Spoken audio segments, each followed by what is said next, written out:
पाकिस्तान में बहुत सारे फेसबुक एडवर्टाइजर्स इस बात पे कंफ्यूज होते हैं कि लर्निंग फेज क्या होता है। लर्निंग फेज में हमारी कैंपेन्स कब जाती हैं? क्या जब भी आप कोई कैंपेन रन करते हैं तो हर बार लर्निंग फेज में चली जाती है आपकी कैंपेन? और इस कैंपेन से आपने निकलना कैसे होता है?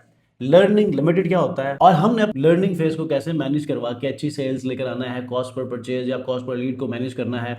ये सारी वो कंफ्यूजन हैं कि जो कि बिगनर जो एडवर्टाइजर्स हैं वो कंफ्यूज कर जाते हैं, डर जाते हैं। और इवन कि जो बिजनेस ओनर्स हैं अच्छे खासे बिजनेसेस को मैनेज कर रहे होते हैं, लेकिन कैंपेन के अंदर जब लर्निंग फेज आ रहा होता है ना, तो वो कहते हैं यार बंद कर दो, ये फिर लर्निंग फेज में चला गया। ठीक है, तो इसको हमने कैसे मैनेज करना है, एग्जैक्टली होता क्या है, इसका क्या क्राइटेरिया है फेसबुक एंड पे, ये सारी चीजें इस वीडियो में हम लोग डिस्कस करने वाले हैं। वीडियो अपने कंप्लीट देखना है क्योंकि बहुत सारे लोगों ने मुझे इस टॉपिक के ऊपर क्वेश्चंस रेज किए थे और काफी अर्से से ये टॉपिक पेंडिंग था। तो आज मैंने सोचा कि इसको कवर कर लेते हैं क्योंकि अब इसका सबसे ज्यादा रोल है आपकी ओवरऑल परफॉर्मेंस के अंदर। और अब चूंकि एआई के ऊपर सारी चीजें शिफ्ट हो चुकी हैं तो हमें इसको मजीद भी इन डेप्थ जाकर हमने समझना होगा, अदरवाइज ये हमारा बजट ड्रेन हो करेगा। अस्सलाम वालेकुम व्यूअर्स, मैं हूं सलीम रज़ा हैकल। आप तमाम व्यूअर्स को डिजिटल हैकल यूट्यूब चैनल के ऊपर वेलकम करता हूं। लर्निंग फेज क्या होता है और लर्निंग फेज में हमारी कैंपेन्स क्यों चली जाती हैं? देखें, लर्निंग फेज फेसबुक का एक ऐसा सिस्टम है कि जैसे ही आप कोई न्यू कैंपेन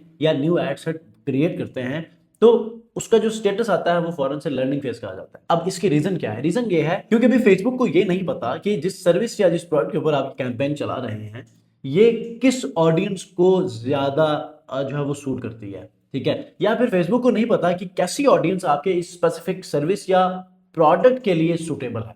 ठीक है, तो इसके लिए फेसबुक ने क्या किया कि हर नई कैंपेन को 7 डेज के लिए लर्निंग फेज में डाल देता है। अगर हमारी वो स्पेसिफिक कैंपेन या एड सेट 7 डेज में 50 इवेंट्स लेकर आती है, 50 इवेंट्स का मतलब यह है कि जो भी आपने अपना गोल सेट किया होता है वो फॉर एग्जांपल परचेज है, लीड है, तो अगर 7 डेज के अंदर 50 इवेंट्स लेकर आती है तो ये आपका लर्निंग फेज से एग्जिट कर जाता है और आपकी ओवरऑल जो परफॉर्मेंस है और मैट्रिक्स हैं वो सारे स्टेबल होना शुरू हो जाते हैं। अब बहुत सारे बिजनेसेस या ई कॉमर्स ब्रांड्स क्या करते हैं कि बहुत जल्दी कैंपेन के जो स्टैट्स उनको नजर आते हैं उससे वो डर जाते हैं। सीपीएम बड़ा हाई जा रहा है, सीटीआर तो बहुत अच्छा जा रहा है, लेकिन कॉस्ट पर परचेज हमारी बहुत ज्यादा हाई जा रही है। तो ये सारी चीजें थोड़ी सी चेंज होंगी ड्यूरिंग लर्निंग फेज क्योंकि वो नए से नए ऑडियंस को तलाश कर रहा हो।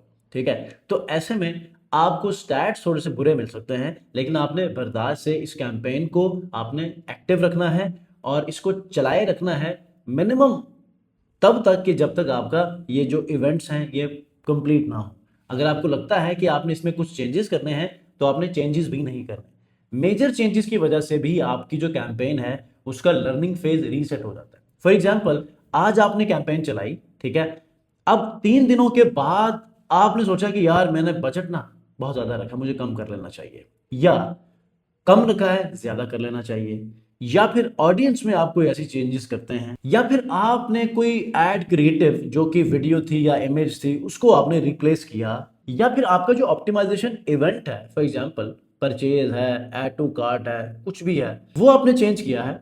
तो ये वो 4 इंपॉर्टेंट मेजर चेंजेस हैं कि जिसकी वजह से आपका लर्निंग फेज रीसेट हो सकता है। फॉर एग्जाम्पल, थर्ड डे आपने इनमें से कोई से भी एक चीज चेंज की है तो आपका लर्निंग फेज वहां से दोबारा 7 डेज का शुरू होगा। तो फिर इसी तरह बहुत सारे जो ई कॉमर्स ब्रांड्स ओनर हैं या इवन की न्यू जो बिगिनर मार्केटर्स हैं उनको इसका प्रॉपरली आइडिया नहीं होता और वो क्या समझते हैं कि यार हमारा तो ये जो लर्निंग फेज है ये निकल ही नहीं रहा। अब 7 डेज के बाद लर्निंग लिमिटेड होगा अगर आपके इवेंट्स पूरे नहीं रहेंगे। ठीक है, 50 इवेंट्स अगर आपके कंप्लीट नहीं होते तो आपको लर्निंग लिमिटेड की ऑप्शन होती है। तो उसके बाद आप लोग फिर परेशान होते हैं, यार 7 दिन तो हो गए लेकिन जो है वो मेरा ये लर्निंग फेज निकला नहीं है। तो आपने लर्निंग फेज के ऊपर जब आप अपने कर्सर को होवर करेंगे ना तो वो डेज बताएगा कि आपने इस दिन दोबारा से चेंजेस किए थे तो इसके बाद आपके इतने रहते हैं और इतने इवेंट्स रहते हैं कि जिसकी वजह से आपका ये लर्निंग फेज एग्जिट कर सकता है। ठीक है, अगर ऐसा नहीं होगा तो आपका ये लर्निंग फेज जो है वो ऐसे ही पड़ा रहेगा। डेज जब पूरे होंगे और तब भी आपके इवेंट्स पूरे नहीं मिलेंगे तो तब आपका लर्निंग लिमिटेड में चला जाएगा। तो यहाँ पर आपके मैट्रिक्स बिल्कुल ही खराब हो जाएंगे, आपकी कैंपेन प्रॉपर्ली परफॉर्म नहीं करेगी, फिर आप मजीद परेशान हो जाएंगे। अब आपको मैंने बताया कि लर्निंग लिमिटेड कब वाकई होता है, लर्निंग लिमिटेड क्या होता है, लर्निंग लिमिटेड का टारगेट क्या होता है और वो मेजर चेंजेस क्या है कि जिनको आपने नहीं करनी। अगर आपने कर लिया तो आपका लर्निंग फेज रीसेट होगा। जब हम अपने ऑडियंस को नैरो या बहुत ही ज्यादा इंटरेस्ट का इस्तेमाल करते हैं ना, भरमार करते हैं, तो तब भी हमारा ये लर्निंग फेज वाकई हो जाता है। तो हमने इन तमाम चीजों से अवॉइड करना है। अब मैं आपको 3 ऐसे हिडन रीजंस बताऊंगा कि जिसकी वजह से आपकी कैंपेन लर्निंग फेज से नहीं निकलती। नंबर 1, लो कन्वर्जन वॉल्यूम। इसमें क्या होता है कि आपके उस कैंपेन या एड सेट को ना एक वीक के अंदर 50 इवेंट्स चाहिए होते हैं, परचेजेस या फिर लीड। अगर आपके उस स्पेसिफिक एड सेट को स्पेसिफिक कन्वर्जन नहीं मिल रहे ना, तो दैट मीन्स कि आपका वो जो कैंपेन है या एड सेट है वो प्रॉपरली लर्न नहीं कर पा रहा।